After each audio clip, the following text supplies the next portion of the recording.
Hey everyone, welcome to this episode of the Sarah's podcast. In this instalment, we talk to a good friend of mine, James Ritchie from Simpsons Fish and Chips in Cheltenham and Stroud. As you'll hear, me and James go back a few years, so if we're a little familiar, that's why. I was probably a little bit worried about recording this episode because we tackle a few personal issues, including James's separation with Bonnie, their business, and him being trans. I've always respected James, but you've got to take your hat off to someone who's willing to talk so openly about what he's been through. It takes a lot to talk about this so openly, especially in an industry that probably hasn't had much exposure to this type of situation. I'm lucky that I have James and Bonnie as friends in this industry. They are good people, and hopefully this episode sets a story straight. And I think I'm not alone in saying that they are really great friends to a lot of people in this industry. For those of you new to the Sarah's podcast and don't know who pays for the podcast bills, then head over to worldofsarahs.com. We're always putting up new content, recipes, and new stories. If you could do us a favour and leave us a review on Apple Podcasts, and if you have any friends in the hospitality industry, be sure to tell them about the Sarah's podcast. Sorry about all the chatter, now on to the episode with James Ritchie.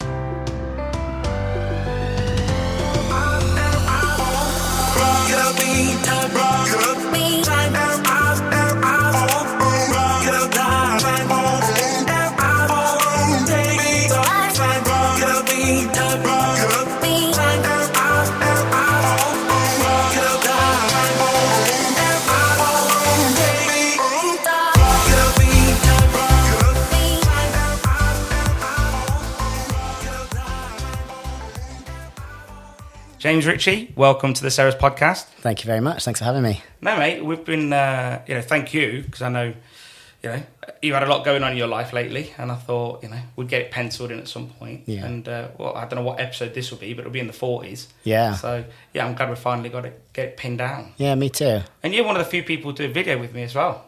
Yeah, we did, didn't we? Yeah, I remember you coming over. That's one of the most spoken about photos ever. Yeah. Everyone just keeps going on about it. I think we both just look good in it, so we used it as a profile picture for everything. So. And I think everyone just got jealous because we both look at it. But yeah, everyone's just like, oh, look at you two, get a room, It's all about the lighting, isn't it? It is exactly that. Yeah, it's exactly that. We'll put it down for that. So, James, for those that don't know you, you are James Ritchie from Simpsons Fish and Chips. Yeah. I did a bit of research last night because I leave it all to the last minute. And I found that Bonnie got in touch with me via email in April 2010, so it looks like we've all got an anniversary soon. Yeah, that's it. Yeah. And I can't believe, April 2010, how fast that's gone. It has gone really fast, and also just seems like not that long ago. It's scary how fast time goes. We've all got married, had kids, moved on.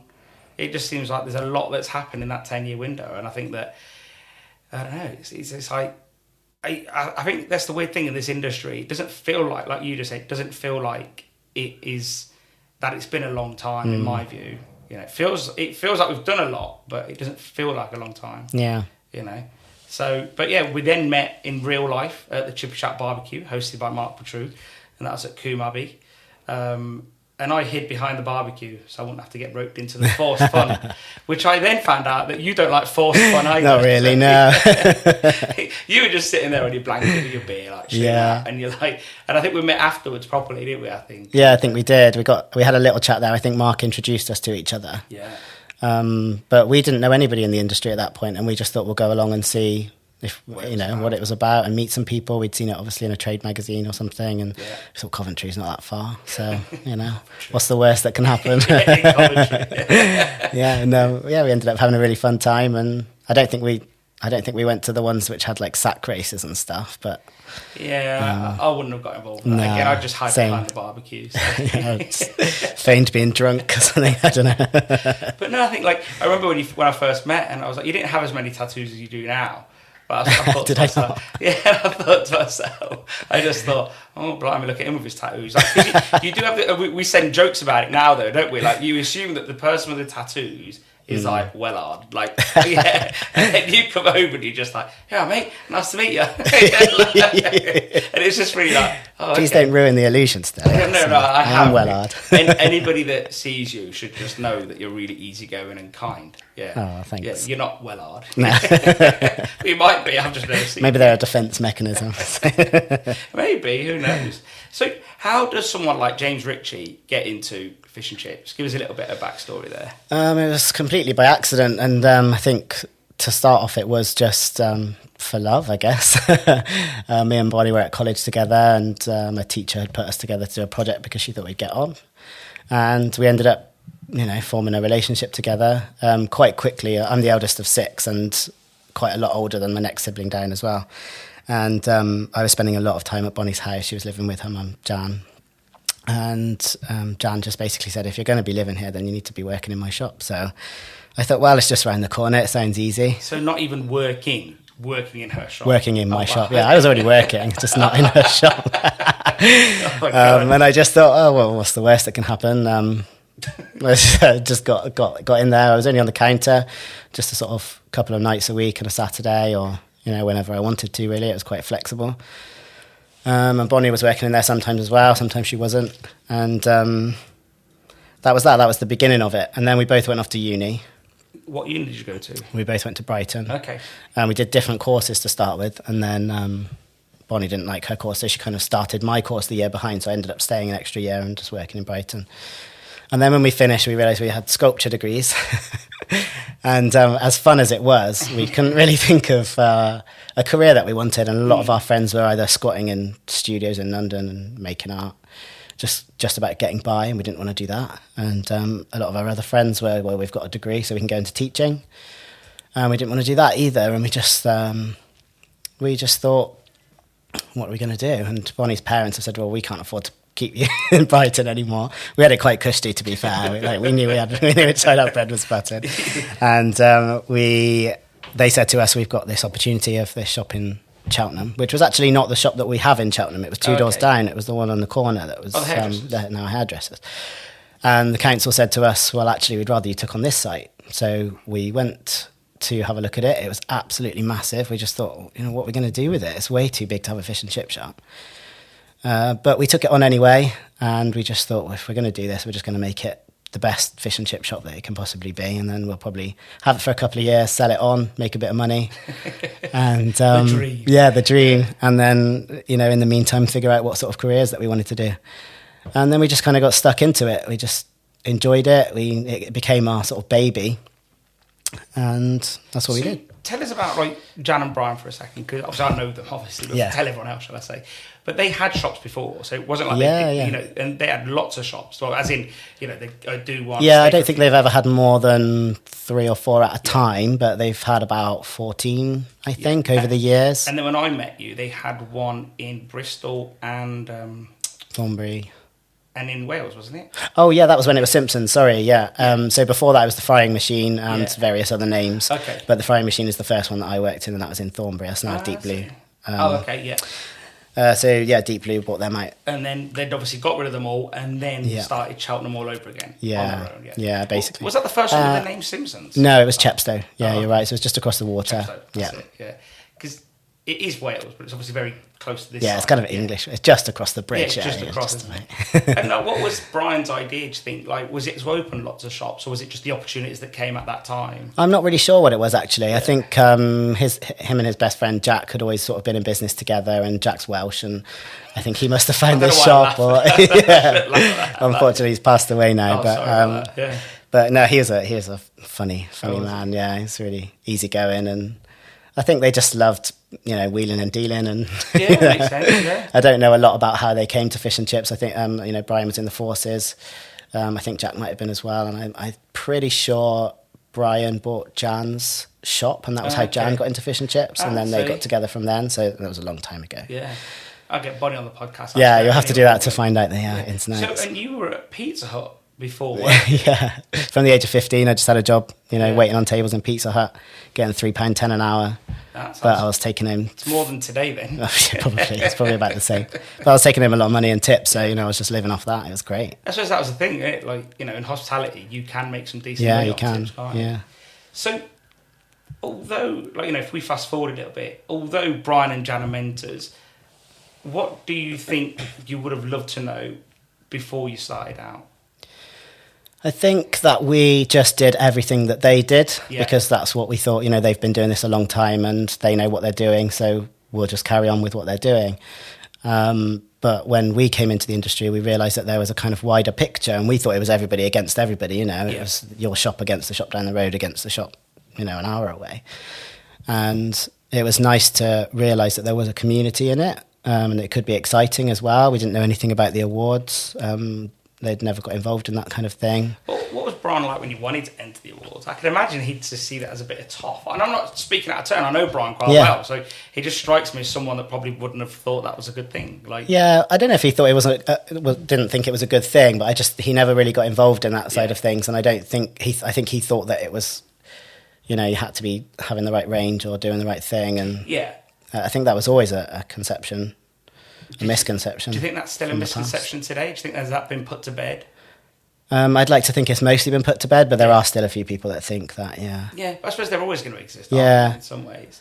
And it was funny because when we did win, we weren't doing any of those things that you were meant to have done. We didn't have any of the products that you were meant to have or whatever. Yeah. So every few years, don't get me wrong, that does happen. Yeah. And then you hear it and you're like, well, there couldn't be any further away from what that preconceived idea is. Yeah. So you would have liked that maybe like if Brian and Jan did get more involved with things like that, maybe. Potentially, I think we would have been a bit more passionate from the outset rather than just wanting to, you know, make a business to make a bit of money. We would have been able to see the potential of it. But we learnt very quickly the potential of it because, you know, we were fresh eyes on it and we wanted to learn all about it. So I remember obviously when we met at the Chippy Chat barbecue, you did really, like both of you really wanted to sort of sit down and learn from people and, you know, and I always found that was a good thing, like that those events really did do that. Yeah. But we were saying earlier about trade events that we probably feel like there's just too many now. There are quite a lot now, and I think a lot of them are quite similar as well. It's the same people that go every time, and although it's nice to catch up with friends, you don't really learn stuff like you used to. Do you think that's because there's nothing new to learn in some ways? No, there's always something to learn. No. So, well, could it be something that there's nothing different to learn? Or is that, do I just rephrase the same thing? I think you might have, yeah. But I don't know how to articulate it. Like, I wonder if maybe the industry has moved on in very small increments in some ways. Yeah, possibly. You know, I think that's probably the best way to put it. That, you know, if you've got 4 trade events a year, not including social events, so if they're just learning events, so like trade exhibitions, and then 3, or was it 2 Christmas events, and then bits and bobs in between, it's probably like 10 events a year. Yeah. What's going to change? It's all incremental. Within a year, within a year. Not much, really, is it? Not really. I think a lot of people just go to catch up with their friends and, you know, to get bargains, whatever, at trade shows. And I'll go to those things sometimes, but I don't tend to go to the trade shows anymore. I just find if there's a new product that somebody will come and tell you about it or be in a magazine or whatever, and then you can kind of give them a ring and get interested in it. But makes sense. But you were saying, and I've heard this argument before, or you get annoyed that none of the sort of the sort of Christmas events come south. Yeah, but you know, Kelly from Crispers was saying the same thing. Like, why is everything further to travel for me? Yeah. I mean, when I was living in Cheltenham, it was quite easy because it's kind of in the Midlands and nothing was more than sort of 2 to 3 hours away, really. But it would be nice to have something more locally. Well, especially if they're moving it around a bit. I think if things move around, then you'll attract different people to come. You know, if you're always going to have the same event in the same place, then you're going to always have the same people going. So true. Especially if we use the Chippy Chat, if we use the NFFF one as an argument, as a reference point. If they move around, then surely they've got more chance of picking up new members. Definitely. You know, I don't know about Chippy Chat, it's not a member organisation, but in terms of the NFFF, if they go to Devon, let's say, well, now all of a sudden they could pick up people from Exeter and Taunton. You know, so whereas they're not going to travel to Newcastle or Manchester. Yeah, unless they're really dedicated. Unless they're really dedicated. Yeah. But like I imagine. Yeah, I'm very dedicated. To be fair, I like the way you say that, but I usually spend the 2 months running up to these events fielding off you lot that keep saying you better be there. So, and then when I get there, everyone's like, yeah, I love seeing you here. And I'm like, yeah, I have no idea. I wasn't even going to be here, but, you know. I've been forced into it. The best one is, because we went to the NFFF one together, didn't we? Yeah. Yeah. And someone says to me afterwards, they said, "Oh, I heard that you've got a new rep." I should have told you this earlier. Oh. It's a bit of a gossip on this one. Oh, yeah, and they were like, "I heard you got a new rep." And I was like, "Oh, right, who's that then?" And they were like, "James Ritchie." And I was like, "Why is that then?" "Well, you were together at the Chipper Chat. No, at the NFF Ball." And I was like, "I've known James for like 8 years, 9 years. Like, I'm not saying I wouldn't hire the guy because he's a great guy, but he's not going to be my next rep." Like, but it is amazing that all of a sudden everyone's like, "Well, they must be together, so that must be it." Yeah. Yeah, no, I didn't know that, no. Yeah, well, you see, now you know. Yeah. Was that sight a no way? Definitely not. I'm just a bit busy at the moment, that's all. So, do you think, like, in some ways, do you think, like, you met Bonnie, you did the art college, and I know sculpting doesn't really help, but you've got an eye for design. Do you think that sort of helped you a little bit? It definitely made us want to create a brand. Yeah. We always wanted something that would be really visual and that would captivate people's attention. Yeah.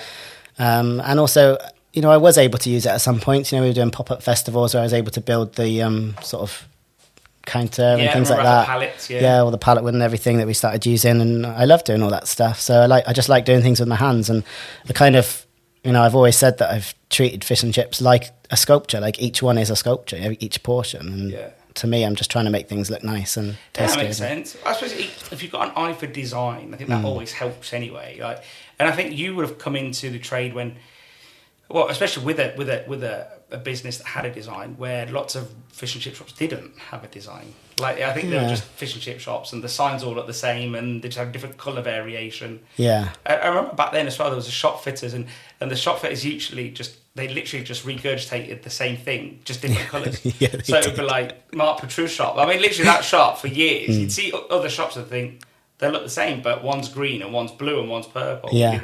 And I thought to myself, like, that was as far as the design had got. But you guys actually come out with like nice paintings and nice branding. And, and although the colours weren't wildly different, red, black and white, the way you put them to work were, in my view. Oh, thanks. No, I think it's a notable point. I think that, and even today, I think that your shops look like quite quirky, without, I think it's difficult to not get lost in the noise of today. Definitely. Yeah, because there is a lot of noise coming from a lot of other brands and so on. So if you look unique, that's not a bad thing. Definitely, and I think as well, like a lot of shops will make their shop look like it's a big chain.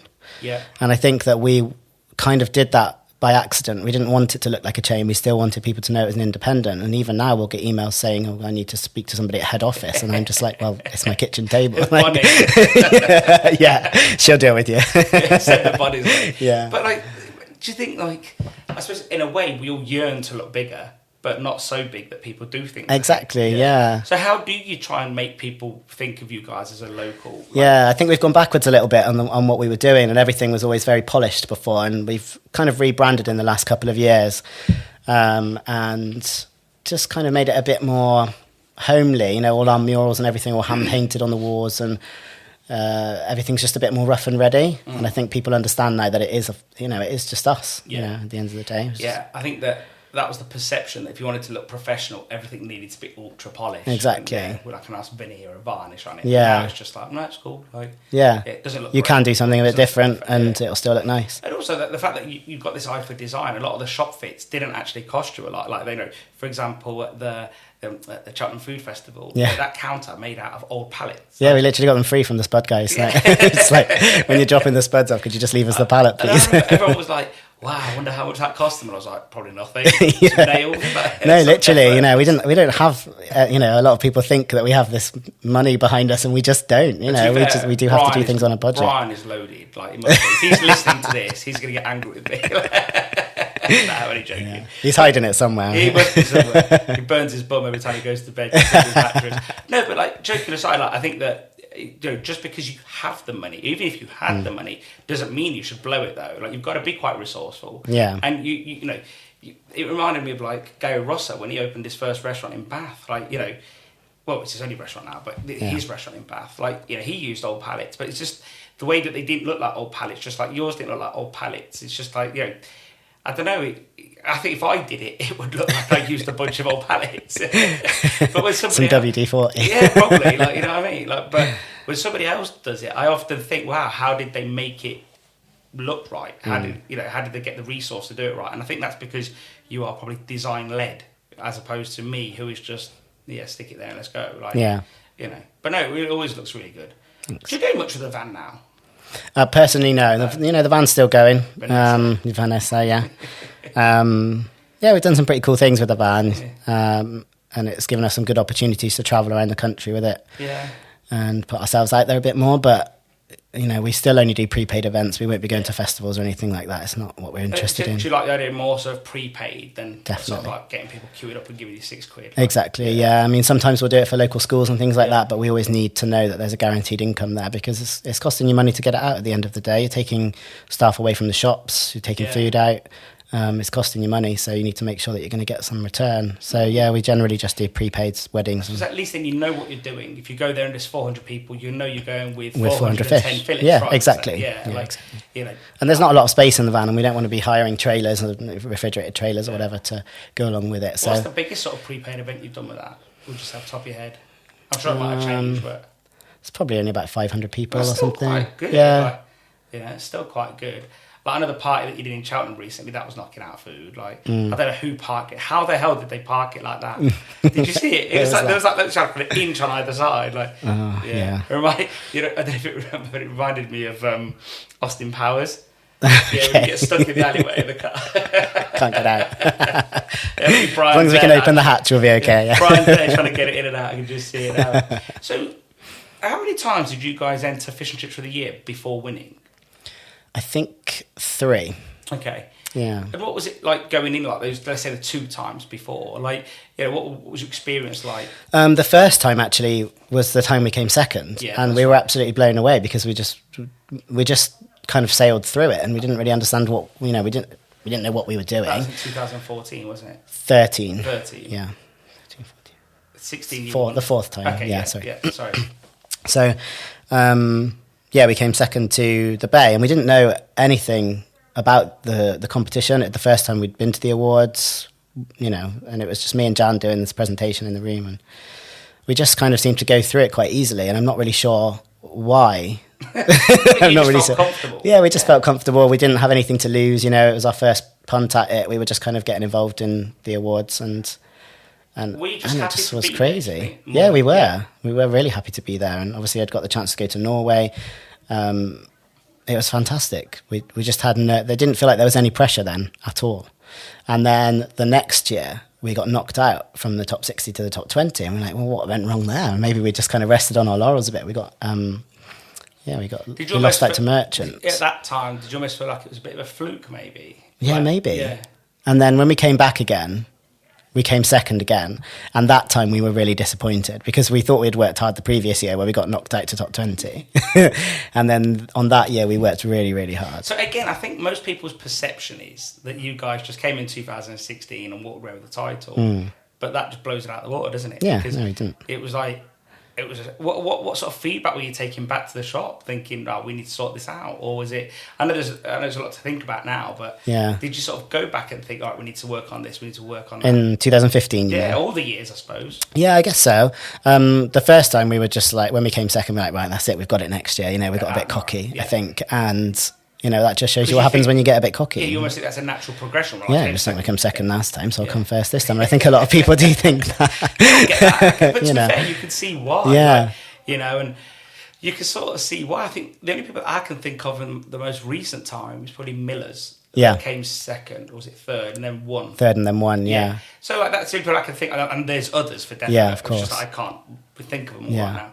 But it's really weird. How do you not walk away and not be cocky after entering the first time and being second? Yeah, and as well, it was great because both the times we came second, we lost out to a Scottish shop, so we just said, we're the best in England. We'll always find what we can to market. Maybe that year you won, it was like the quota of the Scottish, because they like to be fair and let the Scottish win every now and then, don't they? But it is amazing, some of the shops in Scotland, although they're so different, but the ones on the coast are beautiful. You've got that amazing view. Yeah. And everyone who's won has been a deserving winner. So which years did you? So it was Callum, and then Frankie's. Okay, yeah. So yeah. But the Shetlands, well, that's I mean, I've never been there. No, nor have I. It's different islands. Yeah, I can't swim, so. Get your little dinghy boat. Yeah. Maybe, because obviously me, you and Nick Miller like to do road trips. We'll get Nick Miller and go. Okay, let's do it. There's no chance of crashing. We'll get Raf to fly us. Oh, Raf can fly us. There's no chance of crashing because Nick won't sleep. And if he's listening to this, he'll know the joke. Yeah. So in 2016, you then go on to win. Yeah. And what was that sort of like, given the fact that you just had sort of 3 or 4 years of disappointment, let's say? Yeah, it was unbelievable, honestly. We didn't... It wasn't... I think we had a lot of pressure on us at that point. A lot of people were saying, oh, you're going to win it this year, you're going to win it this year. And we really felt the pressure was on our shoulders to do it. And I think the first 2 times where we had come second, it was me and Jan doing the presentation. Mainly because we had a newborn child the other times. But this time, Bonnie came and did it with me. And I think that we needed that. We needed a fresh face, somebody new, and to come in and change things about the presentation that we were maybe just doing the same thing over again. So Bonnie was the hero. She was the savior. Pretty much, yeah. So she walked in, won it. I bet she was like, what were you lot doing? Yeah, exactly. What have you been doing all this time? We could have done this years ago. Yeah, but no, she did. She went in and she smashed it. And, I like to think we did it together, but I think she probably did it. Yeah, that makes sense.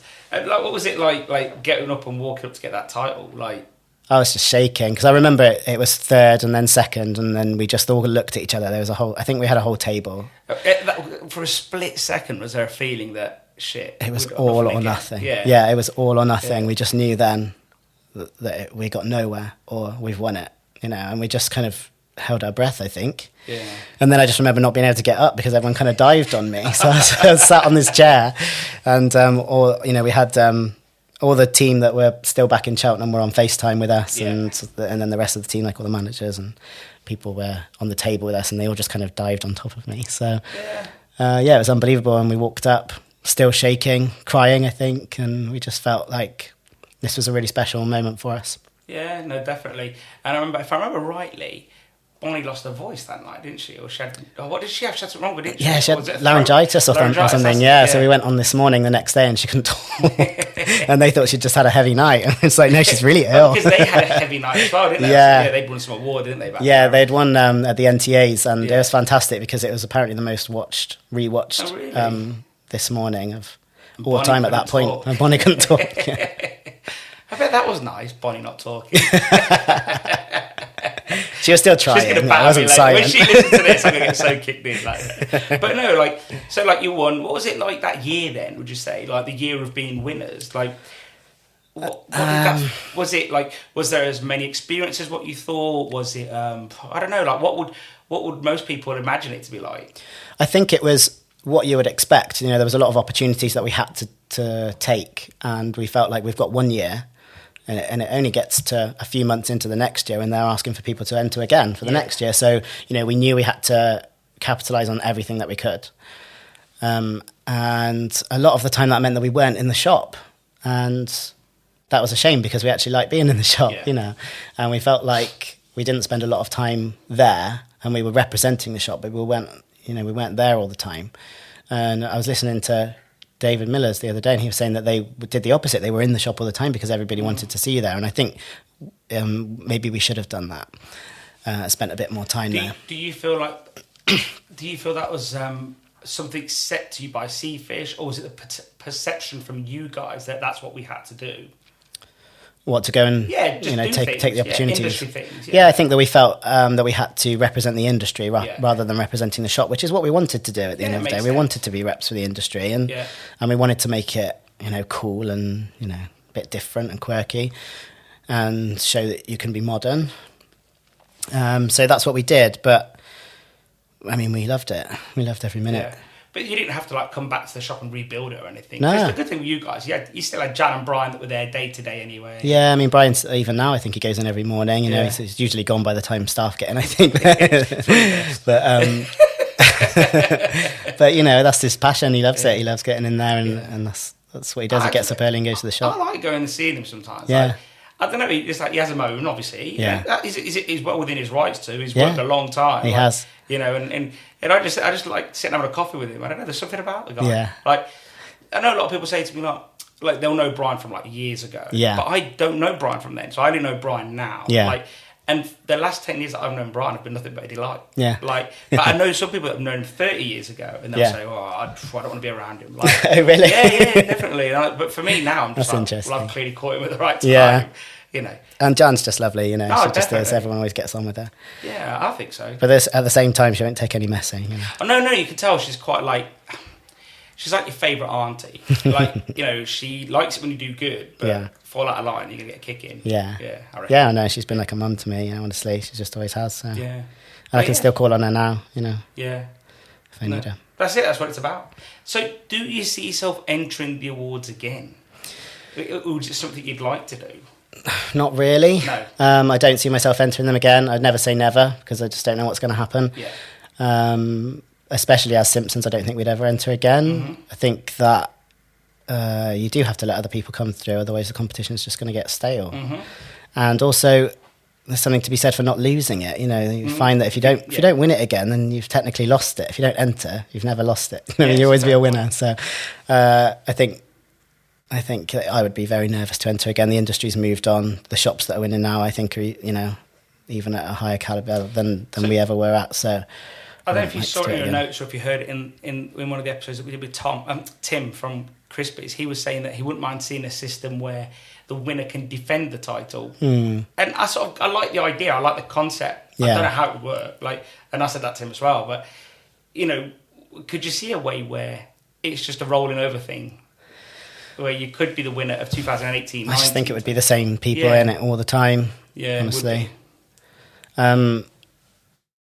I have said before that it'd be quite interesting to do like an ultimate championship, like all the winners have to go up against each other. Yeah, I'd like to see. But the last 10 years of without winners. entering them, I'd like to see. No, as in, so I think they should do it automatically. Yeah. And I think there should be a winners of the winners. Yeah. Like, because I'd be so interested to see who wins. Yeah, it would be interesting. Yeah. I mean, the most kept. Recent, I suppose, would have a bit more of an advantage because you say that. Times change. But. You say that, but that's only that presumes that they won and stopped investing in their business.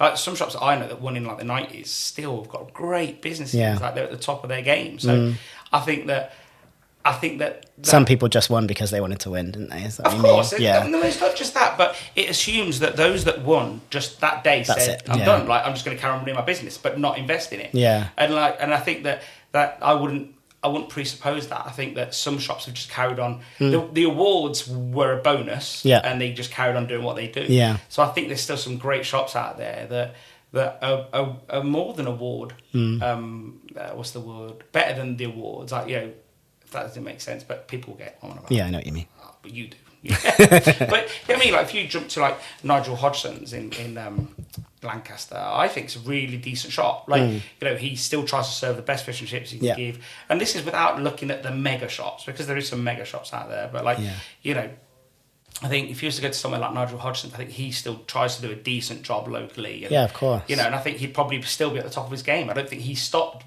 I don't know when he won in the 2000s. I don't think he stopped investing in his business, you know? Yeah. So that's my thought process. I'd love to see a winners of the winners. Yeah, that'd be cool. Yeah, I think that'd be cool. Yeah. So you don't like the idea of the thingy then? The league? Like being able to retain it? Yeah. Well, it's not that I don't like it. I just think it would get quite old quite quickly. I just think it would be a kind of rotation, exactly the same as a football league. You know, it's just the same sort of people at the top there or thereabouts. Yeah, so that's the only thing, and I think that it would stop other people coming in. And what do you think of this sort of like the draw thing? So when you get to the top 20, they do a draw. So they whittle out the two regions against each other. You know about that, don't you? Yes. Yeah, what do you think of that? What do you mean? It used to be regional. So it used to be regional, 20. But now it's like top 20. They just pick out and they just two pick people. out. I think it's quite good. Yeah, I think so too. I think it's a positive move because it was getting stale. It was the same people in the same regions every time, and you know, I think it's fair that. I remember one of my customers always used to say, you'd look at the top 10 and you'd know who was going to win. And I think the problem is it made it look like, whose turn is it this time? It wasn't the case because we know that. Yeah. But it made it look But it kind of did, yeah. The only thing I would say is that doing it that way isn't necessarily the top 10. I think that maybe they should look at the points and the feedback from all the judges and find the top 10 from there rather than going up against people, because I know that from judging myself, there's maybe other people that should have been in the final that weren't, but that's just because they were up against somebody who was better. You know? But actually, you can get two people up against each other that maybe aren't ready to be in the final yet. And one of them are going to get through. Yeah, so what would you do in that Controversial, case? I know. Yeah, I know, it's very controversial. So what would you do in that case? Then I would get all the feedback back to Sea Fish, and I would hopefully they could go through and look at the points, because the points are very easy. It's a yes or no question. You know, there's not really any opinions in it. So what you're saying is, and just to see if I can pass this out, is that rather than putting people against each other, maybe put everyone in a table format, and then let's say the last 10, number 10 to 20, 11 to 20. Well, clearly, you're not being rude. They're still very good, but within that table, they're not very good. That's exactly what I would do, Yeah, okay, that's interesting. Well, because you've done a bit of judging, so is that based on that, what you've seen? Yeah, based on that. Yeah. I know a few others that did a bit of judging, and they said, like, you know, some shops were just like, wow, not nice. But again, you're going to see good and bad in everything, can't you? Of course. Yeah, and so that's interesting. But that's an interesting point. I think the problem is that from Sea Fish's perspective, obviously they have to go on the opinions of that judge. But like I said, because it's not really opinionated, you are just ticking, yes, you've done this, you've got 10 points. So do you not put notes at the bottom of the you put notes, and you can sort of give guidance on how to make it better for next year.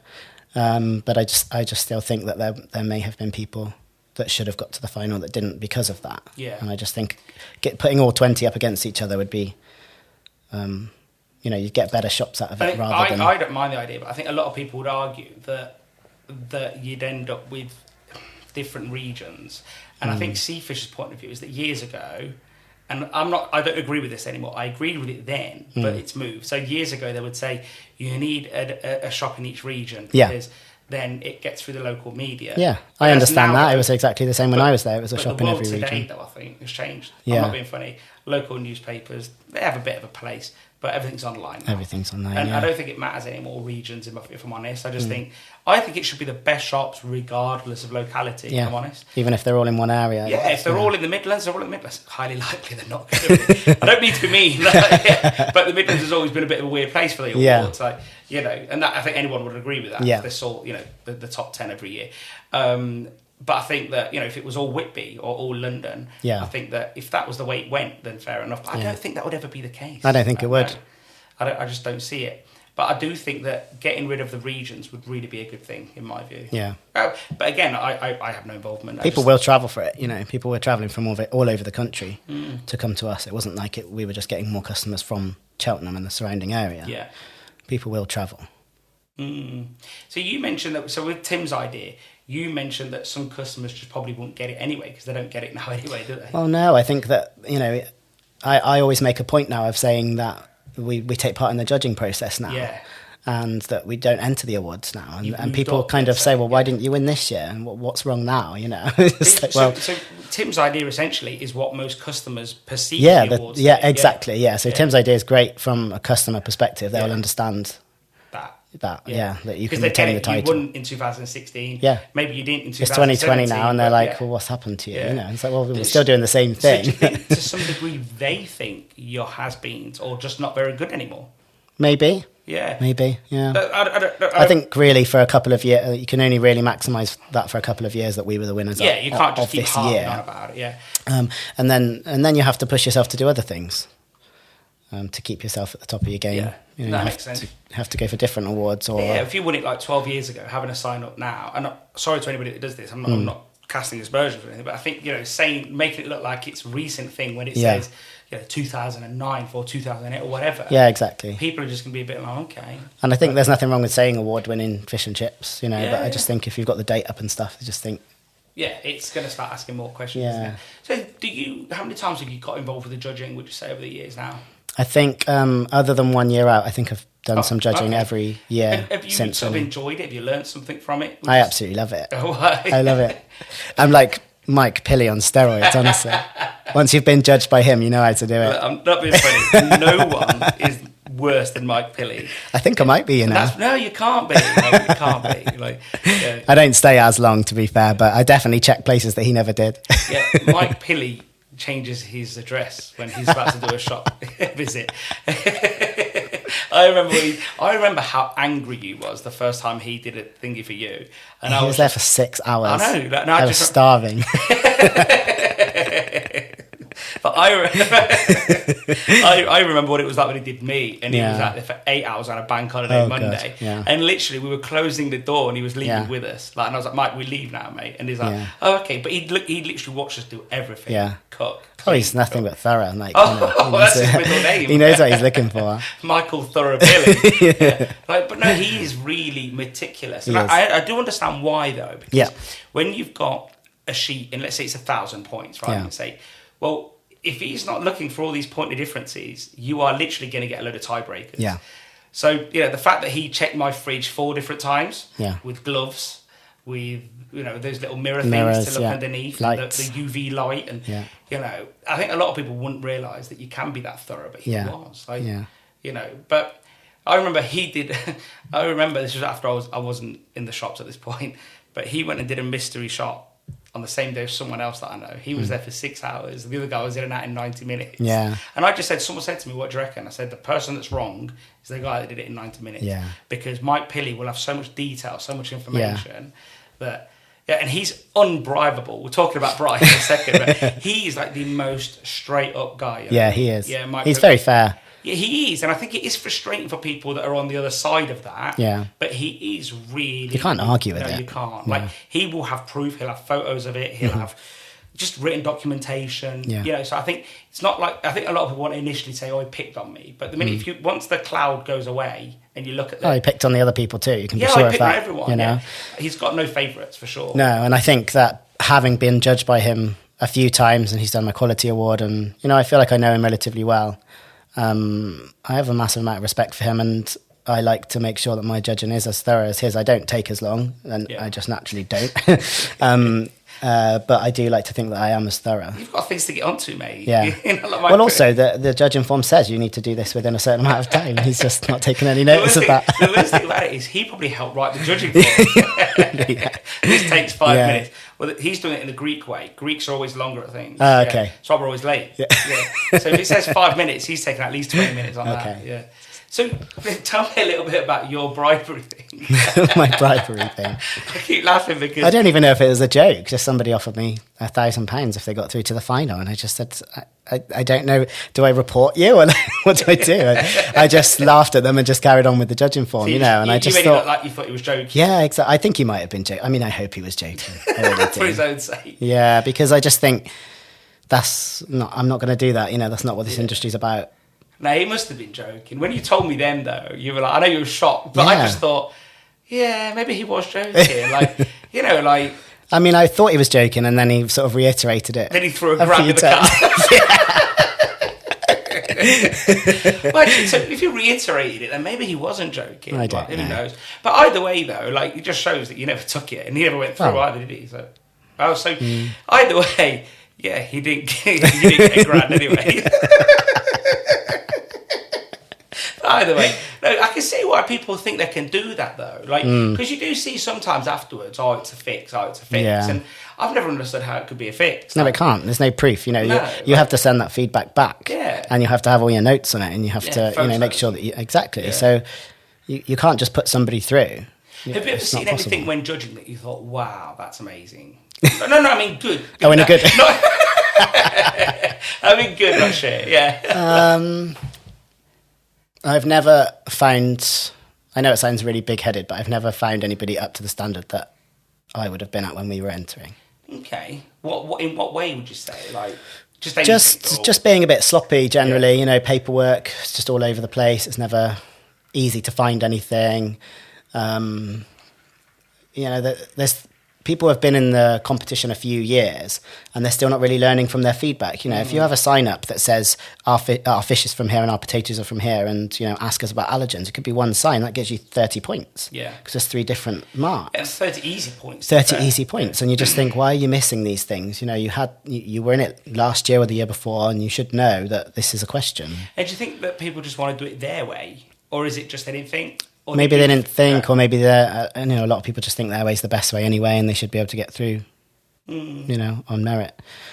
Yeah, well, I suppose, but that would be a sign of meritocracy if they did it, because they'd get points for doing it. Yeah, exactly. Yeah, so, but I don't know, I was probably trying to think, I did all those things, but I don't remember doing it for the awards. I think I just did it for Yeah. information's sake. Exactly. Yeah. It sets you apart. You know, your customers go, "Oh, look, your potatoes are from Cambridge," or whatever. You know, It was really weird because I remember when I did it, a lot of the staff used to laugh at me and say, "No one cares where the potatoes are from," but they did. Like, it was really weird. I think people do know, but want to know. if they're standing there for 10 minutes waiting for their fish, you know, they need some entertainment. I forgot you guys did everything fresh. So cooking to order, keep you in there longer. Looks busy. But no, it's just like, I think that, it is true. Like, I think people just nowadays want to know more about provenance, don't they? They do. And even if it's far away, Iceland, or I don't know, what else is it, more further afield, I can't even think. But generally it's Britain and Iceland, isn't it? Or Norway, or Faroe Islands, of course, and Russia, if it's fish. So, you've not been in the industry a really long time, just a bit less than me. But would you say there's been clear changes over the years that you can see? Yeah, definitely. I think, like you said, people want more information now. Things like getting MSC certified is a lot easier now. Yeah. Getting information from suppliers to your customers is a lot easier. There's definitely been clear changes in the attitude of food in general. People don't want to have hidden, nasties in their food. People are asking what's in your batter and what's in this and that. And we can answer those questions honestly and without it being an issue. Yeah. I think, again, it just goes back to we're the most informed people that have ever lived, really. Yeah. And yet we still understand so little. Yeah. Right? But do you see MSC certification as a must now? I don't really understand. Mention that because you got it on your list. Yeah, I don't really understand why you wouldn't do it, to be honest. It's a lot easier now. Now you can do it through the NFFF. It's loads cheaper. Yeah. I remember when we did it for Cheltenham, I think it costed about £1,500. Wow. And now you can do it, for a few hundred. So it's come down it's really, really come down. You can do it through groups, and it just means that you can say to your customers, it's certified sustainable. Yeah. We know where it's come from. Yeah, it doesn't mean that it doesn't mean that without it you're unsustainable. It just means it's certified to be sustainable. Yeah. And you can shout about that and people will come to you because they know that you're proving that your fish is sustainable, even though you know it is. Yeah. Even if you haven't got the certification. You're still buying certified fish. But, and I think that's a lot of people's arguments. They say, well, it's certified to the point where it comes to me, but you can't tell anyone that. No. That's the problem. That's the difference. Yeah, no one really. Yeah, you're sort of saying that you need to have the whole chain. Yeah. And you need to be part of that. Yeah. One thing you mentioned earlier as well was like whether it's veganism or celiac. You think that's a big change today? Yeah, it is. Yeah, there's a lot more sort of. You guys do quite a fair bit in Stroud. I don't know about Cheltenham, but do the same there? Yeah, pretty much the same. So both shops are doing quite a bit. Yeah, we do a lot more vegan food in Stroud, even though, Stroud's turnover is a lot less than Cheltenham. Yeah. There's a bigger vegan community here. It's where Extinction Rebellion was started, and there's Ecotricity are based here. It's a very big eco town, and there's a lot of veganism here. It's a very Stroud's very woke. Is that the right word? I guess so. Yeah. And so my theory is, and I might be wrong, and hopefully you tell me. I feel that, and will vegans use you, even though you do fish and meat products? Yeah. Wouldn't they just go to an all vegan restaurant or cafe or so on? Some definitely would. Okay. Yeah, some would, but on the whole. I get a lot of positive feedback from vegans, and they'll say, we're so glad that we can see you cooking it in a separate fryer. We're so happy that we can come to you and get a chippy tea. We've got a vegan girl that works for us because she just likes that we have the ethics of being able to provide for those people. Do you think she would have never looked at that before, like working for you? Well, no, definitely not. Wow. No, I think like when she applied for the job, she said, I'm really passionate about veganism, and I can see that you're doing your best to provide food for us. So. How passionate is she really? I'm not casting aspersions, but does she wear leather trainers? No, she doesn't. No, she is vegan. Yeah, so she is vegan, full on vegan. Yeah, okay, kids are vegan. Okay. Babies on oat milk or whatever. Okay. So, yeah. I get that. But I guess also you're sort of catering for people with flexible diets, people that just don't want to eat as much meat or fish as they used to. So that's a benefit, isn't it? I suppose. Because did you know Burger King just done a vegan burger? Yeah. But they cook it on the same griddle. The same griddle, yeah. Because they're saying it's not for vegans, it's for people that just want to eat just want to meat. try a bit of a plant-based diet. Yeah, exactly. And I think, so I can see that. But my only thing is, fish is the greatest, I can explain this. fish is a great product. And it's wild. Yeah. I understand why vegans won't want to eat it. I have vegans ask me what's the toefish like, and I say it's all right, but I eat fish, so I can't. Toe. Sounds like toe. Yeah, it does. But my idea is like, and I get you guys do it well, but tofu is probably not the most sustainable product in the world either. Probably not. Yeah. No. And I think this is where vegans. And we were talking about avocados earlier. Yeah. And how avocados are probably one of the most, the worst products for the planet ever.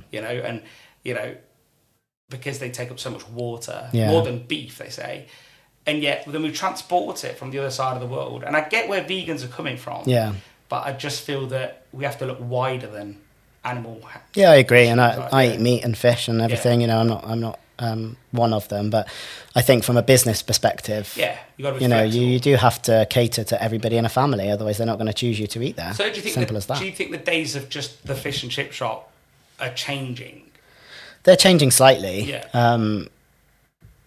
There's always going to be a market for traditional fish and chips cooked in dripping, and or even any oil. Yeah, but I think in the south of the country, especially, there's just a lot more vegetarianism and veganism, and it makes sense. We're just kind of going along for the ride. Just trying to serve everyone. If they don't want it, you stop it. Yeah, that makes sense.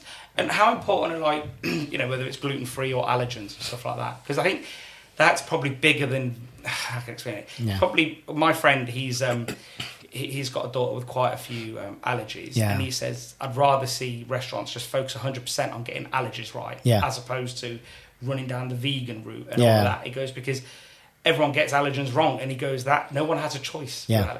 So how far would you say you go with that? Yeah, I understand with that. We just, really, it's the gluten free thing for us. Yeah. That's our main allergen that we focus on, to make sure that we get that right. So we have a gluten-free day once a month. Yeah. Everything we sell that day is gluten-free. We don't sell anything that's not. We've managed to source so many more products these days. We can get gluten-free scampi and sausages and everything, where we used to have that sort of thing made. So we obviously do try and focus on that. You're never going to be 100% because we have, it's a shop that's generally not gluten-free, but we will change the oil and we'll do everything that we need to do to make sure that we're safe. Yeah. And obviously we'll have all our allergens list and everything as well. And that makes sense. So one thing we were talking about is we were saying how what's changed is with a lot of changes these days with social media. And that wasn't probably a huge thing when you first started, I guess. Maybe Facebook was about. And I think Facebook, I remember getting Facebook while I was at uni. So it really wasn't long before. And it's really huge now, isn't it? Do you think you can even have a business now without a social media presence? Not really. I think you can do it without a website, but certainly not a social media. I think you can probably do it without a website. Yeah. I think if you're having click and collect and stuff like that, you can see where a website comes in handy. Yeah, but even then you're probably using apps. But I think my sort of business needs a website. I think yours maybe not so much. Yeah. I think, but I do feel that social media is one of those things that just completely taken everyone by surprise, maybe. Even today, I still see shops today that don't really push social media, and it's a hard thing to crack. Yeah.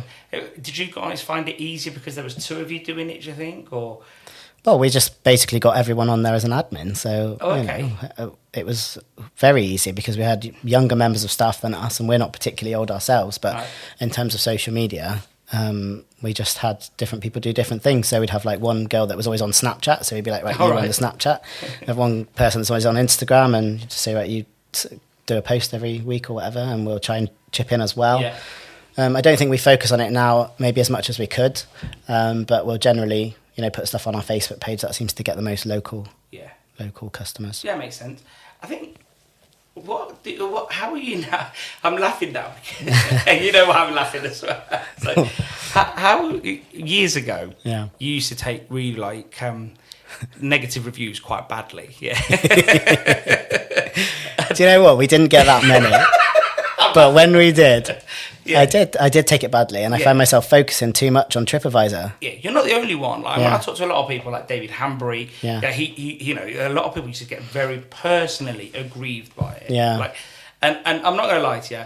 Me and my friend Nick, Nick from Bexhill. Yeah. If he was ever going to have a go at a customer, I'd say, don't do a James. Yeah. So you became a thing. We used you as a way of explaining, because you would literally pull people apart and say, no, this didn't happen, or yes, it did happen, or whatever. You'd break it down, wouldn't you? And I would definitely go through all their points, and I would I wouldn't even necessarily say that didn't happen, but I would be very. I'd almost try and guilt them as well. I'd always be like, I really wish that you had contacted us personally, so we could have had the chance to rectify it, things like that. And in the end, I just stopped reading them. Yeah. I don't read them now. Does it bother you now that you don't read them? No. But no. If you want... And that's why, because I'm just like, if the takings go down, if we have a couple of people ring up and say something wasn't right, if we have, someone email us or send us a message on Facebook, whatever, then I'll get in contact with a person. And a review isn't a complaint; it's a review. It's a review. Yeah. And then generally, I Google us or whatever, and generally our scores are still, 4.5 or whatever. So as long as it stays around that mark, I'm happy. I've always said that the risk of what you were doing, and many people that do respond like that, is that people now think it's a challenge. Yeah. Yeah. Can I get a reaction? Can I embarrass them? Yeah. Will I? It was the same with the good reviews though as well, Stow. I'd always respond to the good ones as well. I'd be like, oh, thanks so much for taking the time to do this. And at the end of it, I'm just spending hours a week going through TripAdvisor, and I don't use TripAdvisor myself, and I don't think many people do these days. I think most people go on Google reviews or on Facebook pages and stuff. So, I just try and... Yeah, I just feel that I feel that you either respond to all or none. Yeah. And I think none is probably better.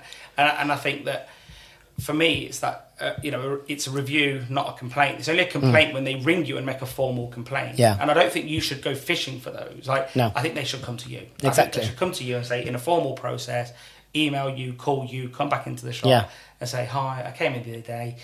Here's the photo of the food I had. It wasn't that great. Is there anything we can do? And you can apologise and you can fix it. And that's it. But when they're just trying to shame you online, and I understand why you had the reaction you had. Like, I have a business online. Yeah. My heart sinks when someone says my name or the company's name and then a negative thing afterwards. But I can see why you took it personally. I just think that we've evolved now past that. Yeah, definitely. In my view. And I've grown up as well. I was still in my early 20s when all this was happening. And, there is that. And you do grow up and realise you put things in perspective. And I suppose, you'd won the award when you were quite young. You probably put on a pedestal in some way. Definitely. And people's expectations were huge. At the end of the day, you're still coming in and spending £7 on fish and chips. Yeah. It's not, you're not going to a Michelin star restaurant.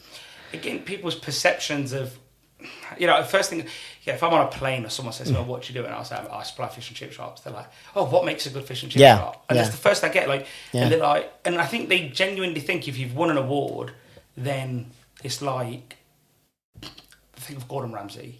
Oh, what is it going to be so much better? And I think it's a working class meal that tastes amazing, isn't full of shit, and you hope that the service is great. If it's all of those things, it was great fish and chips. Yeah. Let's not overthink it. That's it. And I think maybe you're right. That's exactly. And people go and expect, and they say, well, I had it at Rick Stein's and it was better. And you're just like, well, we're not talking about just the fish and chips. We're talking about a fish and chip shop. Yeah. It's about everything that we're doing. I've had fish and chips at Rick Stein's a few times. Yeah. I've had it was amazing. I've had it and it was crap. But that's probably the same anywhere. Yeah. Yeah. But what he's got going for him is that seaside. Yeah. Yeah, and you know what? Even if the fish and chips was a 5 out of 10, I bet it wouldn't be. Yeah. But I'm just saying, as an if you're walking around St Ives, if you're walking around that neck of the woods, it's beautiful. Yeah. So I think for me, in terms of seaside, I think the perfect seaside for me has got to be Whitby. Yeah. Because generally all the fish and chip shops are great. Yeah. There's some amazing ones, but there's also lots of great ones. It's hard to find a really poor one. Yeah. And you've got that beautiful view everywhere you go. So, but I do think that's the thing. You do see a lot of reviews, and it's like, oh, I had this at the seaside, and it's better than yours. But you're on holiday, you were relaxed, you went for a good time. You came to me after a shit day work. That's it. Yeah. You're picking up a takeaway for the family on the way home. You're having an argument with your missus. You're going home to 3 screaming kids. Don't be acting like they're the same thing. But no, I do. I think the best thing that come out of that is that the phrase, "You've Jamesed someone." Yeah, it's a bit like when Ashton. I'm a bit embarrassed about that. I didn't think anyone was looking. No. Me and Nick always used to look at him and go, "Oh my god, he's doing it again." But no, it was enjoyable. But you know how Ashton Kutcher. I wish you'd have bloody told me at the time. Nah, I just thought that. Say, James, shut up. I know. To be fair, if you carried on, I probably would have pulled you. Yeah. because I've seen other people do it though, and I've seen people. Does it make you cringe when you see others? Yeah, do it? I do. Yeah. So okay, so it's not just you then. Yeah. At least you can see it now. Yeah. Sorry, mate. I should have probably told you at the time, but I was getting too much kick out of it. So over the years, you've sort of managed a lot of people. You and Bonnie, you employ a lot of staff. Were there any challenges being younger than them a lot of the time, would you say? Definitely, yeah. It's difficult to get respect. It's difficult for people to see it as a career path as well, and it can always be difficult to retain staff because they're usually going to uni or doing training to do something else while they're working for us. So, I mean, we've got some really fantastic staff that have stayed with us since they were 15, 16, and they're still with us now in their 20s. And that's great, but it is rare. Do you think they'll stay into their 30s? Is that always a thought sometimes? Yeah, I think so. Some people just get the bug for it and they just love it, and they love being able to come in, have a laugh, do their job and go home and not have to think about it. See, the argument I hear a lot is where we see it on the groups where they say staff don't care and so on and so on. And I get that. And I'm sure there are staff in every occupation that don't care. Yeah. But I think sometimes the biggest thing, if you want to make this a career, I think we've got to pay better. Yeah. And I know you guys do a decent job in that, and as difficult it must be because it's not cheap, It is hard, but when we've got someone we want to keep, we will pay them to keep them. And I think that's the point, is that if you want to make it a career, it's got to work on both ends, hasn't it? It's got to be, they've got progression, and they've got a good pay, because I'm not being funny, no one's going to do it purely out of the love if they can go work somewhere else without friction. Especially in the food industry, there's so many food places that people can work at. Yeah, as we touched on it earlier as well, if you're working in a restaurant, you also get tips. Yeah. So if you're getting the same wage with tips, I don't know, like, I'm not trying to move people away from our profession, but I think that is something you're always going to be up against. Yeah.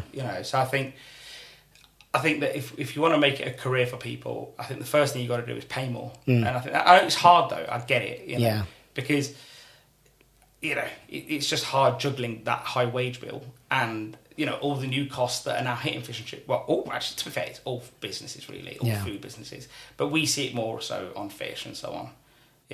So what would you say got you past it with you and Bonnie and the other staff? Getting them to respect you guys a bit more and stuff like that. I think probably just making it feel like they're part of the family and listening to their views and opinions. And I have it now. I've got people that say, oh, could we do this as a special? And I'll let them, because what's it going to cost me at the end of the day? If they only sell 5 portions of something, then they've been able to do it. We can then review it and say, did we sell enough of this, or do you want to do it again? Do you want to choose something else?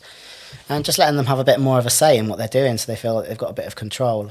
I think even with the customer service side of things, people have said, can we box things up like this, or put the sauce pot in the box rather than on the outside? Just things like that. Just go, that's a really good idea. I don't know why we didn't think of that before. Just make people feel important. Yeah, no, exactly. They've got to be heard, haven't they? Exactly. Well, how have you managed with, like, the last couple of years? We've had a lot of price increases. Well, how would you say you've sort of dealt with that? Honestly, we've just had to take the rough with the smooth. We've had really good times, and at the moment it's a bit tough, and we've just got to ride it out. Yeah. Honestly, we're just trying to do things to get more people through the door, so that we can get our take up, and hope that we can sail through it just as we have before. Yeah. And just hope that at the other side it won't be. How important do you think it is to sort of like remain like as a value for money option? Because the high street's a busy place now. Yeah. Like, you can get meals for 99p, £2, £3. Like, how have you tried to sort of stay relevant in that respect? I mean, honestly, we have had to put the prices up, and we are competing with other people, but it is a different product, and I find that even if you're a little bit more expensive than the other fish and chip shop, you're all there or thereabouts. So, I suppose we just try and have a sort of cheaper option, I guess. We'll have a cheaper option, so we'll make some fish cakes and we'll sell them a little bit cheaper than the fish, because we know it's not going to cost us as much. Just have some options there so that you can cater to everybody. Yeah. Well, I suppose just because you have to put price up doesn't mean you're not value for money anymore. Exactly. You've just got to have options there that really draw them in. Do you know what? We probably sell as many light bites as we do regular portions of fish and chips. Oh, really? Yeah, loads. So, it's under £5. You've got a mini fish and chips. Happy days. Yeah, it's half a portion for us, so we're making more profit on that anyway, even though the taking isn't as high. So you just got to do more of them. But ideally, that pushes more people through anyway. Exactly. Yeah. And also got things like sausages and fish cakes. Exactly. Like that, right? So what would you say have been your biggest challenges so far to date? Is that personally or in the industry? Or? Both. suppose it's all intermingled in some ways. Yeah, I suppose it is. Well, I suppose on a personal level, it was probably me and Bonnie splitting up. Yeah. Probably about, what's got to be, 18 months ago or so. Now, I just thought that was it. I thought, we got together at 17 and had the business, had a couple of kids, got married. This is what you do, and you just think that's it, like you live your life. And, things happen and you have to move on. Yeah, and adapt to a new way of living. So just give a bit of background. I've known Bonnie and you for 10 years, give or take. Yeah. And I remember when you both told me that you was going to get separated. Yeah. And it was weird because I think I said to you then, you didn't look like a couple to me that were ever going to get separated. No. And it's sort of weird because how can you explain it? We've been out together, been to the zoo together, and we all just have a really good time. Not just me and you, we did go to the zoo together. We took the kids to the zoo. So it's just so I think it comes to me as a big surprise that you two were going to get separated. It came to me as a big surprise as well. No, but to be fair though, because I've always been torn, because I love Bonnie to bits, and I love you to bits. You're both like mates, and I think that, and I think as a mate, I've navigated it really well. Yeah. Because I don't think I've took sides, and I think I've really tried to understand. No, and we don't want people to take sides because we're not against each other either. Yeah, because I think in some ways a traditional divorce, there's always a split up, and there's friends fall out and so on. Right, I haven't. I've just stayed my same. And I think, and that's great. And honestly, that's what we both needed. We just needed some normality. So. I've never been called normal before. Normal for you, I mean. But no, and I suppose now in some ways you and Bonnie have just had to sort of grow up a bit and just be business partners in some ways, and parents, joint parents. Exactly. And everything else you sort of look back on in some ways. And me and Bonnie, even now, we love the bones of each other. It's just a different relationship as it was before. And, there's nothing, no one's done anything wrong. And we have a massive amount of respect for each other. Anybody listening to this thinking that you're just going to lay into Bonnie, you're going to get a big surprise. Yeah, it's not going to happen. It's not going to happen, is it? No, I won't have a bad word said about her. Yeah. It's just, nobody's done anything wrong here. It's just the circumstances of our relationship. Yeah. Yeah, that makes sense. And what would you say is one of the things that probably annoys you about the industry? Well, on that note, it would be gossip. Yeah. I've heard all sorts of rumours and things about us, and I think that made us shy away from the industry a little bit for a while. Well, especially because you've been at the forefront of the industry. In the last 2 years, maybe, you've both sort of just received taken a step back. Yeah, I think I've tried probably more than Bonnie to still be part of the industry in terms of going to events and things like that. Yeah, you may have forced me. Because I don't want to go anywhere on my own. So yeah, maybe a little bit. Yeah. So, in what give us an example of some rumours. Let's put them to bed. Yeah, let's put it all to bed now. Yeah, let's clear it up. So, the rumours I've heard are, what have we had? Bonnie left me. Well, we know that bit. Yeah. Well, not in that way, but you split up. Yeah. Well, no, Bonnie's having a sex change. I've heard that. Okay. I've heard that I'm having a sex change to become a woman. I've heard that I left Bonnie for a man.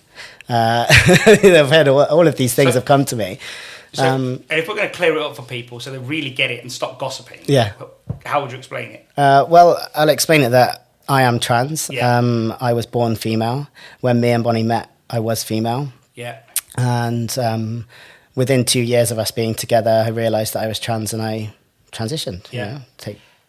So, and obviously it's been difficult for you over the years because although I never knew, so I only knew 18 months ago, give or take, when you'd separate essentially. Yeah. And I don't care, quite frankly. I know you were really worried about that, and not that I don't care. I support you as a mate, but I don't care about the salaciousness. I don't. Yeah.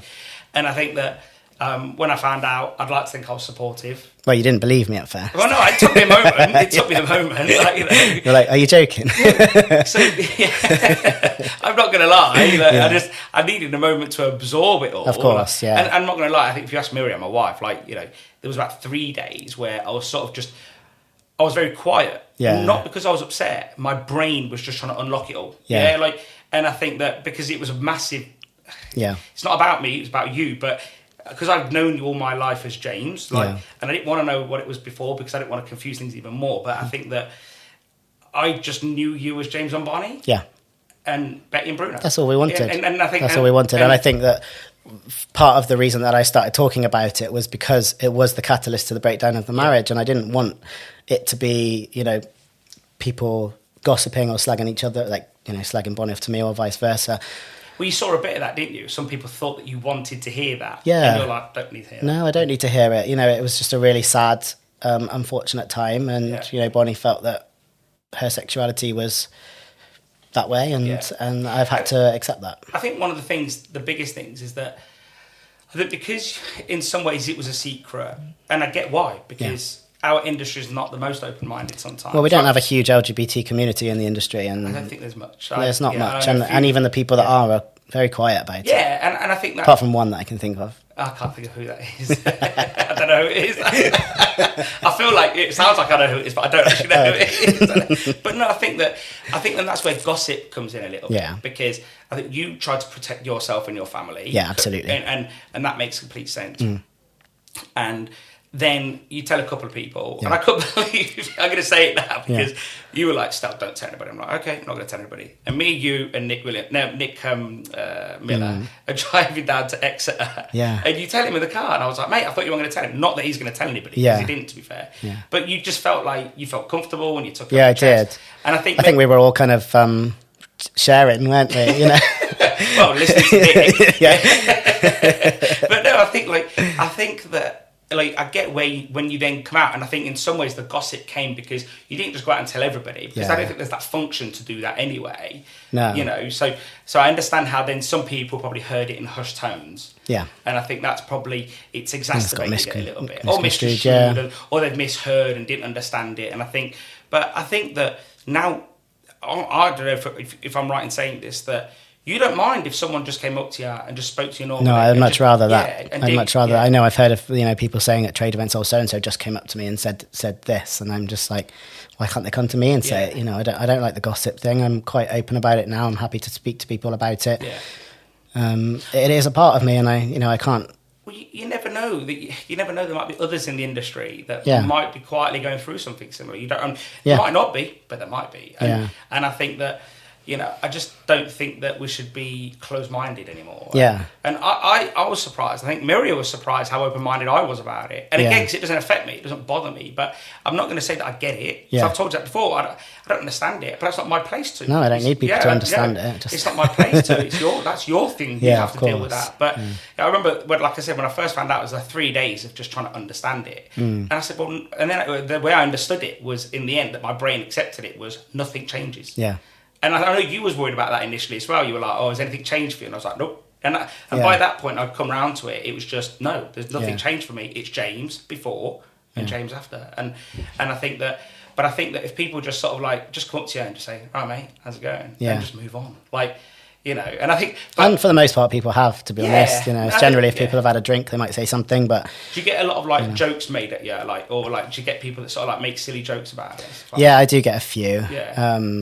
Always the same people. All right, does it pee you off, or does it sort of like... a little bit. It's a little bit boring. I've had a couple of unfortunate moments that I probably wouldn't mention on the podcast. Okay, that's fine. But I'm happy to talk to people about it, but I also don't want to be the butt of a joke. No, of course not. I'm happy for a bit of banter, but I don't want people laughing. But I think in some ways you don't walk around screaming "I'm trans."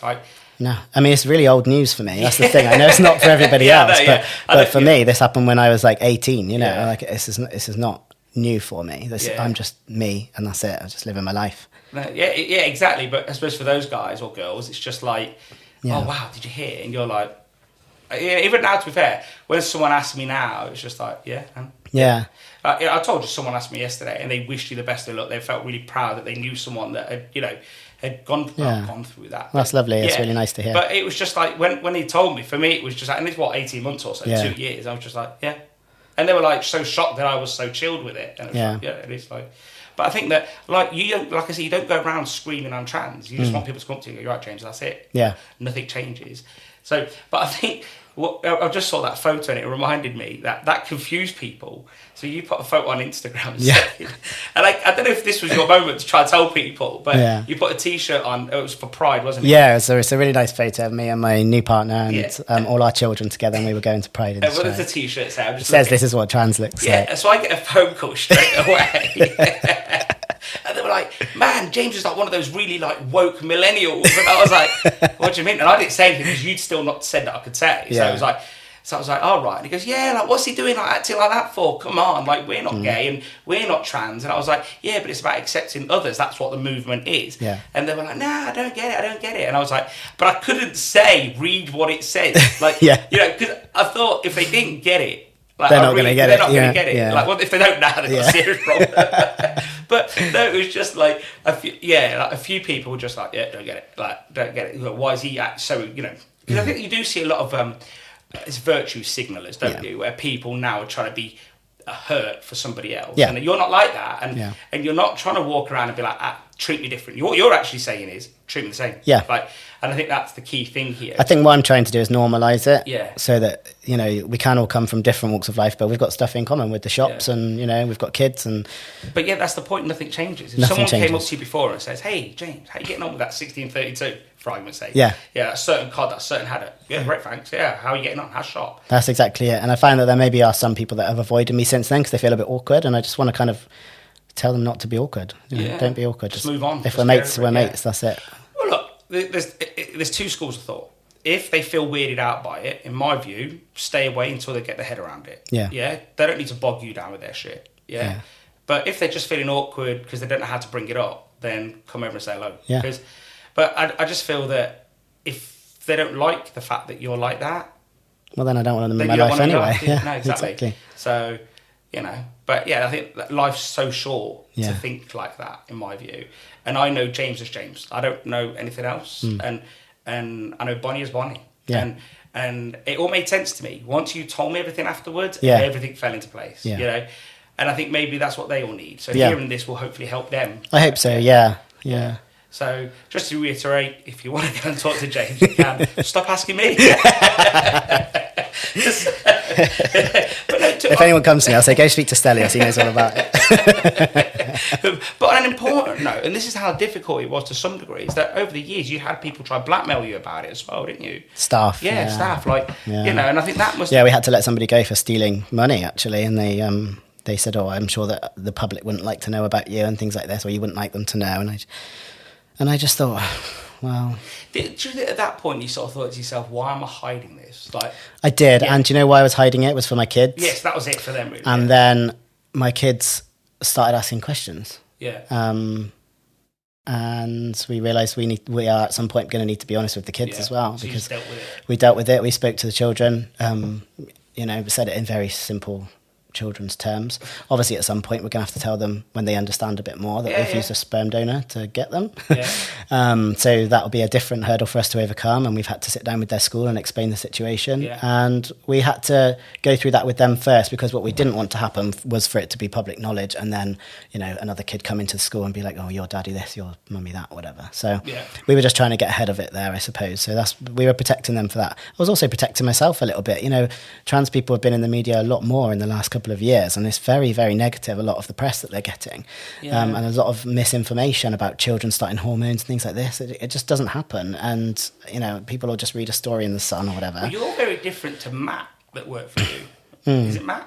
Yeah, because he's really open about it. he is. Yeah, Whereas you were always really private about it. I was, and I met Matt by, you know, helping him through some stuff, and when he was early in his transition, you know, he's gotten a lot of support from the Prince's Trust, and he's had to do a lot of chat for that, you know, public speaking for that. He's really open, like really trying to, you know, change the way it's perceived. Yeah. Well done to him, though. Yeah. I had no idea, once again, because I'm completely oblivious to these things. Well, testosterone's a wonderful thing. I literally need to be told clearly.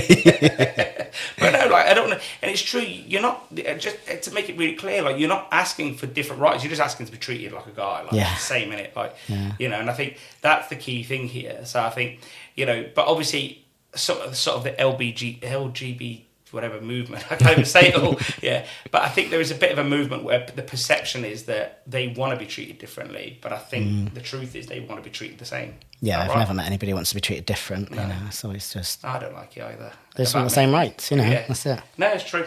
So with that now, so, you know, you've sort of split off from the family in a familial sense. Yeah. like you say, you've still got utmost respect for Bonnie, Jan, and Brian. Yeah, absolutely. What's it like being sort of slightly on your own in your own environment? What was that like? It's pretty scary, actually, because, right from the beginning, it was the four of us and kind of always had each other's backs, and we always knew what we were going to be doing, like what our sort of job role was within our dynamic. And I think that it's a bit lonely over here.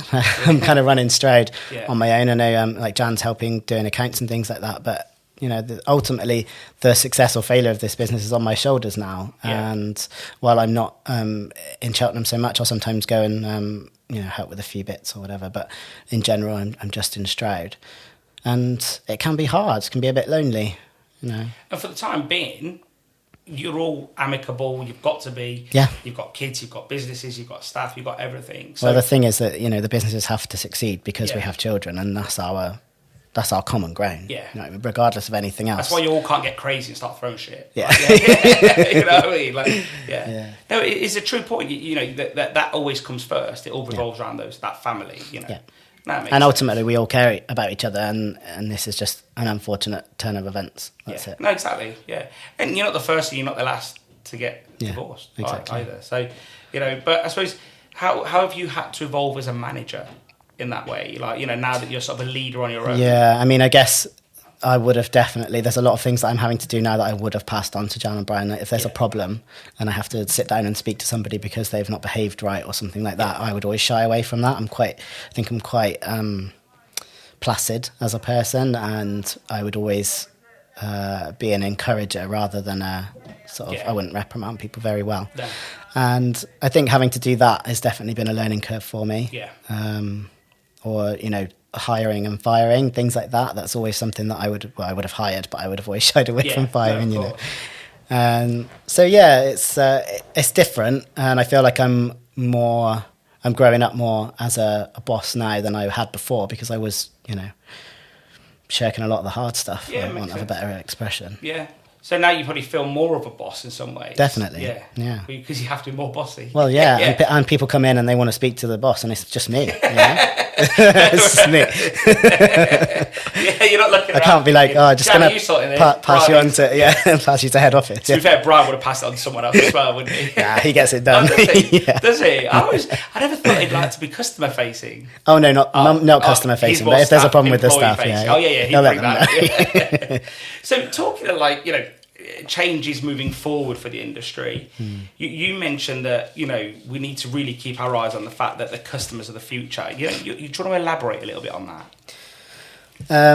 Well, I'm guessing that this was talking about the older generation being our main customer base, and it is true. Older people love fish and chips. They've got that nostalgia thing, and they're always going to be our bread and butter. But at the end of the day, they're not going to be around forever, and we need to make sure that we're modernising as well to pick up the younger customers, so that we've got a future, really. Yeah. So I'm always trying to just make sure that the shop's moving with the times. So in some ways, visually, Simpsons hits that. That's exactly what we're trying to do. Yeah. Because visually it looks smart, it looks trendy. You're not offending the older lot either. No. But it's just sort of like... it's not like I'm going to come in and I've got hip-hop playing or anything like that, or, death metal or anything. I'll still have Radio 2 on, but it'll just look cool. So it's just a different look on the eye. Yeah, exactly. Well, what else can you do to sort of get the younger generation appreciating fish and chips, you think? I think that the menu always needs a little bit of refreshing as well. We're selling a lot of halloumi, a lot of frickles. It's literally just slicing up a gherkin and battering it, and people are like, "This is the best thing I've ever seen." But to be fair, when Buddy did that, when you and Buddy did that, I was just like, "Really?" Yeah, but do you know how many we sell of them? It's huge. I don't get it. Massive. It's just having something different, and people it's a talking point, really. If you've been to Simpsons, they do those places as well. I'll go places, I see frickles on the menu. That's interesting. Well, look, unless I say they copied, we don't know they've that. They discovered it at the same time. Yeah. But it does seem like a popular thing. But batter. To me, I love pickles. Yeah. And obviously, I like batter. So it makes sense. Would you ever see yourself doing like bad desserts, like fried desserts? Fried desserts? Yeah, because I think there's a market there. I really do. We did like a Valentine's meal last month for the with banana fritters but with some caramel. That makes sense. I mean, did look nice, by the way. Yeah, it was good. But I don't know. Dessert's not really my thing. I'd much rather just have a little ice cream tub or something. Just buy some ice cream. There's there's a guy that I know in America who's got a batter company, believe it or not. Right. And I saw that he went to a trade show, and they got a load of these, the ice cream sticks. Yeah. And then they got a cake that had been sliced, so you know how to quarter it or whatever it is. Yeah. So it's already come I don't know what they call it, pre-cut cake. Yeah. Puts the ice cream thing in the thick side, and then freezes it all. Okay. Yeah. Then dips it in batter when it's frozen and fries it. So it's like a frozen cheesecake or something. And Frozen cheesecake, frozen anything, frozen cake. To be fair, I would eat that. And I did think I'm not a dessert person, so I haven't got a sweet tooth. Yeah. And I thought, it's clever. Now, clearly, there's added batter sales.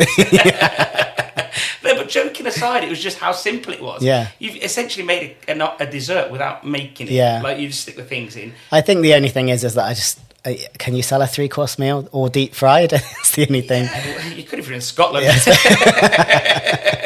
Kind of iron brew to wash it down. I think that it's a smart take on things. But for me, you've got to have texture. If there's no nuts in it or something crunchy, I'm going to get really bored of that pretty fast.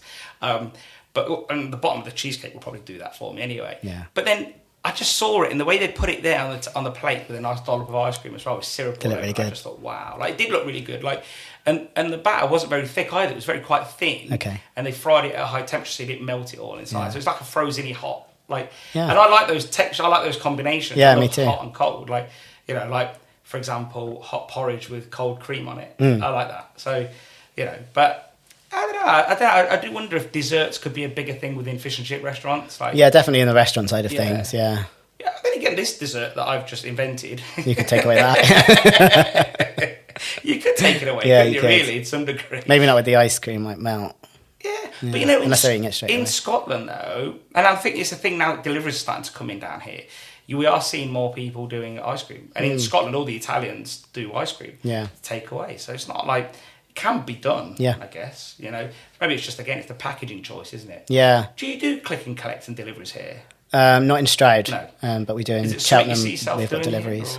If it was something that was here, then definitely. Yeah. I wouldn't go down to the route of employing my own drivers, but I would definitely use another platform. Drivers, because I think again that probably taps into the younger generation, doesn't it? Yeah. Like, people don't want to leave the house, do they? Yeah. Yeah. I know we've just tarred everyone with the same brush because not everyone is just staying at home, but people are busy and definitely the younger generation are working if people can't be bothered to go out, they are going to get something delivered. And sometimes you want to make sure it's yours, but click and collect is a good starting point, I think. I know a few people that have done that successfully. It's definitely worth something looking into it. We do phone orders and things, and that can be a bit of a nightmare anyway, so I think because we've got very limited numbers of staff on, even on a Friday night there's only 4 of us here. So having something else, people placing orders from something else, it's always just been a bit, Yeah, but I suppose the good thing is you know what time to prepare it for. Yeah. Whereas with a takeaway, you they just turn up. Come in. Yeah, exactly. Which, if you flip it on its head, that should annoy you more. Yeah, I suppose. You expect it now. Yeah. You just walked in. Whereas if you knew, 5 past I've got to do this, 10 past I've got to do that. 15, quarter past, even not 15 past. No one says that.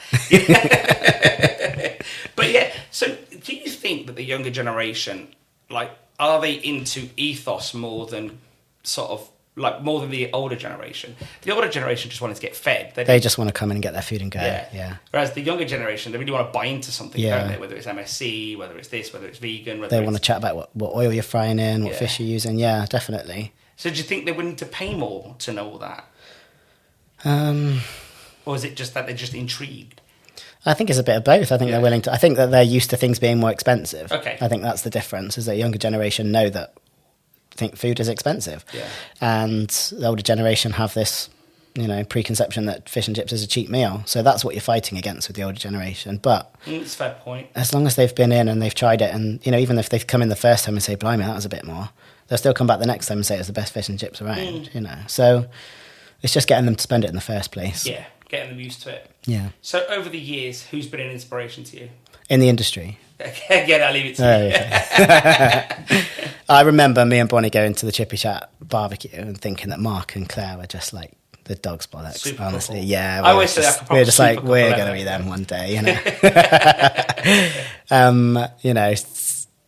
Was she like a burlesque dancer or something? She did loads of stuff. She's proper, Claire's really smart. Yeah. Like, I mean, like, she's proper, like... She was super cool. She was sales, she was and Mark has radio. just got this, like, captivating personality where you can just listen to him talk.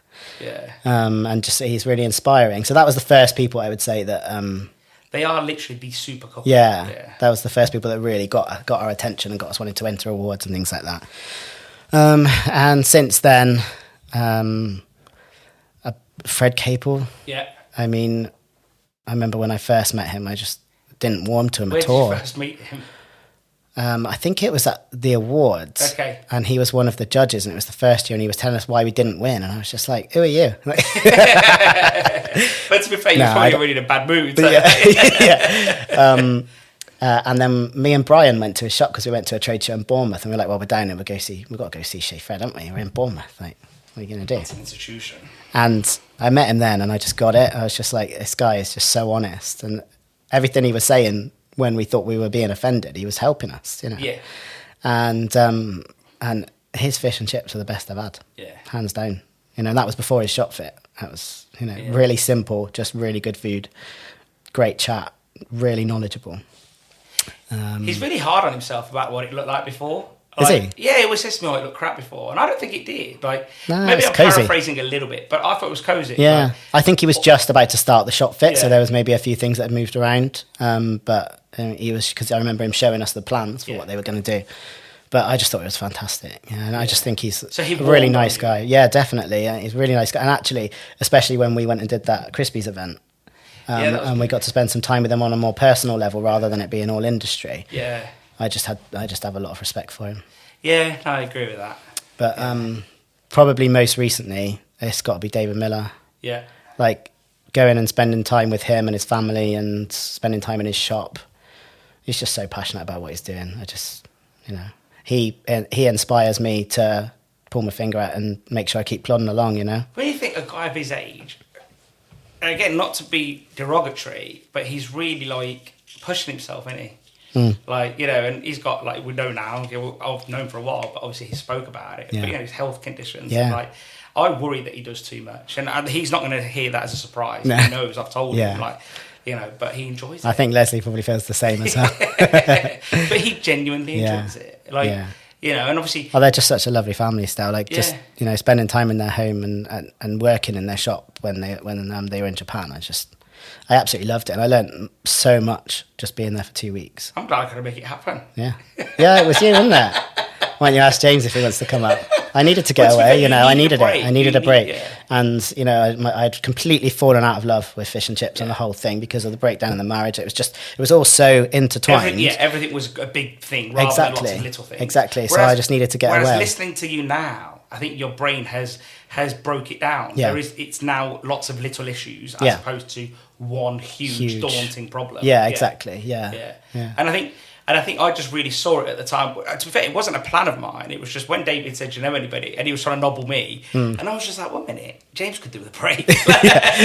A break working. Yeah. And I think just being in somebody else's environment sometimes, listening to their life and what's going on in their world, and made you forget about yours for a little bit. Yeah, it does. And just gives you time to talk to people that have been there and done it. Yeah. Same goes with Fred Capel when he was giving you advice. Like, it's similar to that, isn't it? Initially, you think, who is he giving me that advice? But then when you start to take it differently, you're like, well, actually, you know, I'm still not there. He gives me advice every day and stresses me out. No, I remember I think I was on the phone with him for about an hour and a half once. I was just sat in a car park and we were just talking and he was just giving me life advice basically. Yeah.